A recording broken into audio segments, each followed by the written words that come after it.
Welcome to Bible 365, where we learn and grow in God's Word 365.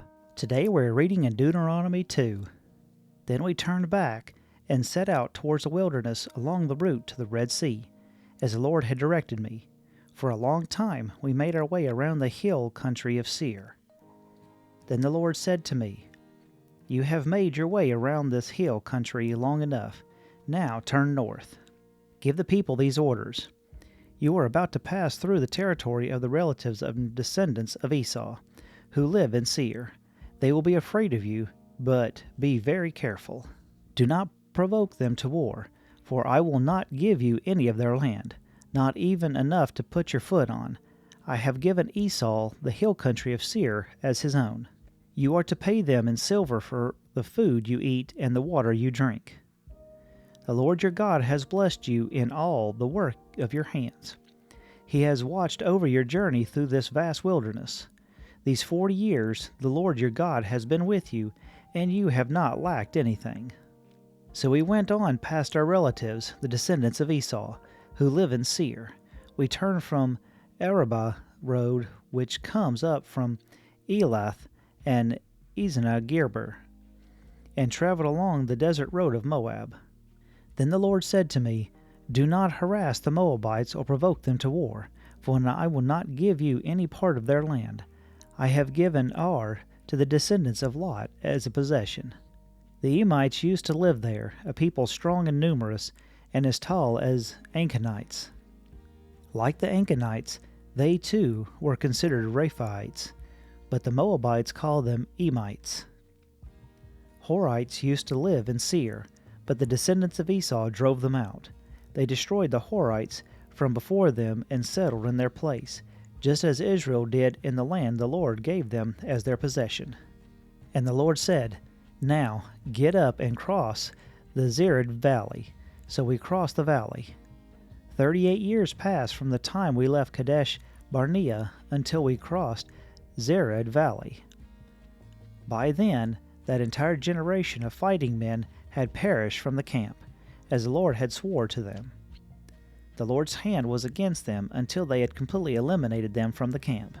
Now, when the last of these fighting men among the people had died, the Lord said to me, "Today you are to pass by the region of Moab at Ar.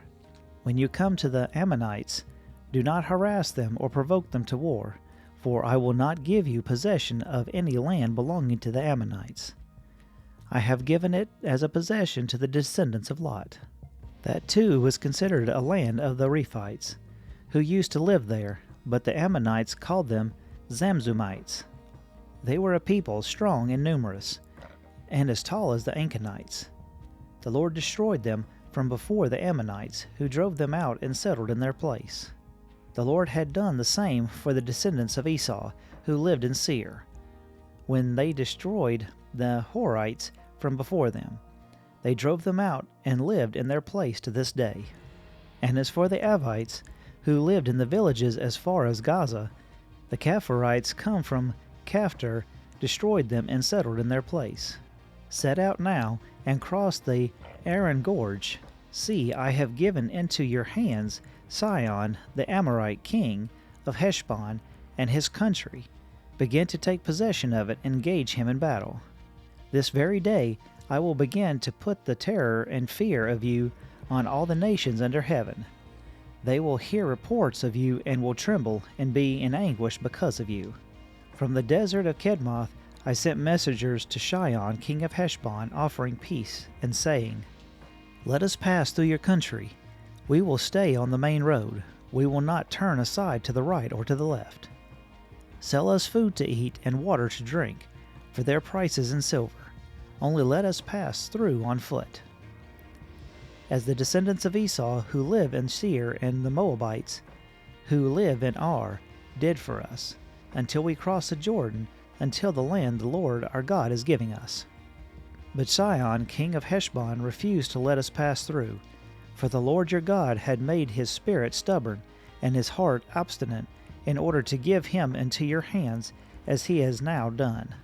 The Lord said to me, "See, I have begun to deliver Sihon and his country over to you. Now begin to conquer and possess his land." when Shion and all his army came out to meet us in battle at Jahaz. The Lord our God delivered him over to us, and we struck him down, together with his sons and his whole army. At that time we took all of his towns and completely destroyed them, men, women, and children. We left no survivors. But the livestock and the plunder from the towns we had captured we carried off for ourselves. From Aroer on the rim of the Arnon Gorge, and from the towns in the gorge, even as far as Gilhed, not one town was too strong for us. The Lord our God gave us all of them. But in accordance with the command of the Lord our God, you did not encroach on any of the land of the Ammonites, neither the land along the course of the Jabbok, nor around the towns in the hills. Thank you for listening. If you found value in it, then like, share, and subscribe. I pray that you have a blessed day.